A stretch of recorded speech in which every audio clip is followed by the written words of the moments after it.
राजगढ़ की गौरी अपने माता पिता की इकलौती संतान थी। गौरी के पिता मेहनतकश किसान थे।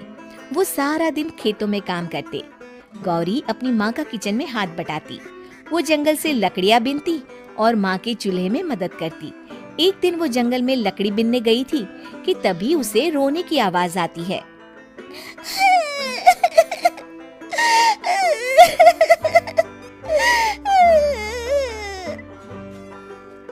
अरे, यहाँ कौन रो रहा है?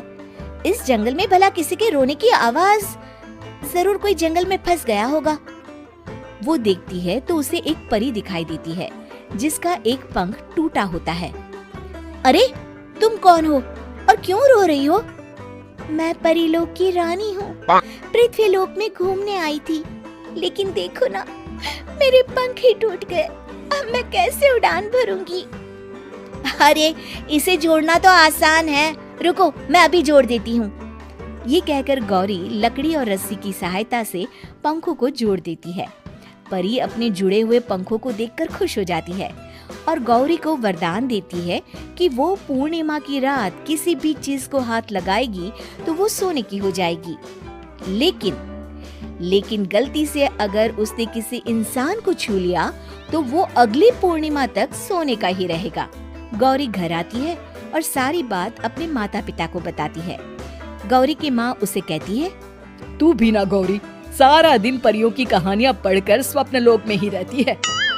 नहीं माँ, मैं सच बोल रही हूँ। देखो, आज पूर्णिमा की रात है ना, इसलिए डर के मारे मैं कोई सामान भी नहीं छू रही हूँ। अच्छा, ऐसी बात है बिटिया रानी, तो जरा इस घड़े को हाथ लगा दे। गौरी घड़े को जैसे ही हाथ लगाती है वो सोने का हो जाता है। गौरी के माता पिता घड़े को देखकर हैरान रह जाते हैं। अगले दिन गौरी के पिता उस घड़े को सुनार के पास बेचने जाते हैं तो रास्ते में उन्हें कंचा काकी मिलती है।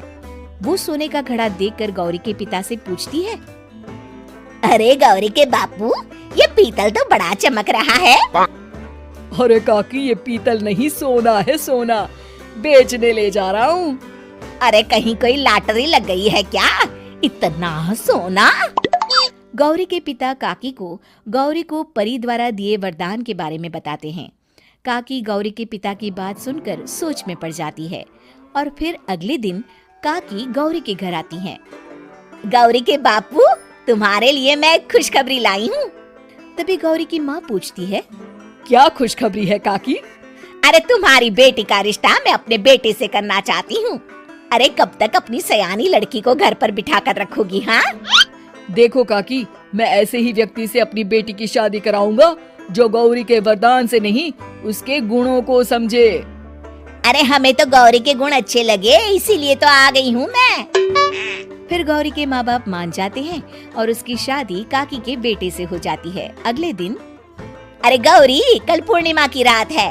तुम्हारे पिताजी परी के वरदान के बारे में बता रहे थे, तो मैं ना कुछ चीजें रख दूंगी, जरा हाथ लगा देना।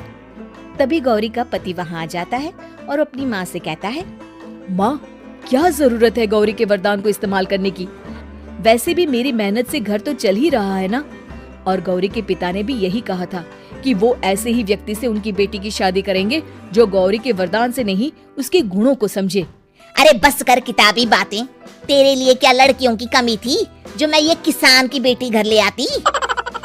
और सुन गौरी, कल अगर तूने सारी चीजों को सोने का नहीं किया तो मैं तुझे घर से निकाल दूंगी और अपने बेटे की दूसरी शादी करवा दूंगी, समझी? इतना कहकर गौरी की सास वहाँ से चली जाती है। अगली पूर्णिमा की रात गौरी की सास गौरी के सामने ढेर सारे बर्तन रख देती है और कहती है, जल्दी कर गौरी, रात खत्म हो जाएगी। जल्दी जल्दी इन सारे बर्तनों को हाथ लगाकर सोने का कर दे। गौरी करती भी तो क्या, वो जैसे ही एक छोटे से बर्तन को छूने वाली होती है कि उसकी सास भड़क जाती है। क्या मजाक बना रखा है? इतने छोटे से बर्तन में क्या होगा? ये ले, ये बड़ा वाला बर्तन। जैसे ही बड़ा सा बर्तन लेकर गौरी की सास उसकी तरफ बढ़ती है, वैसे ही बर्तन के बाहर से वो धड़ाम से गिर जाती है।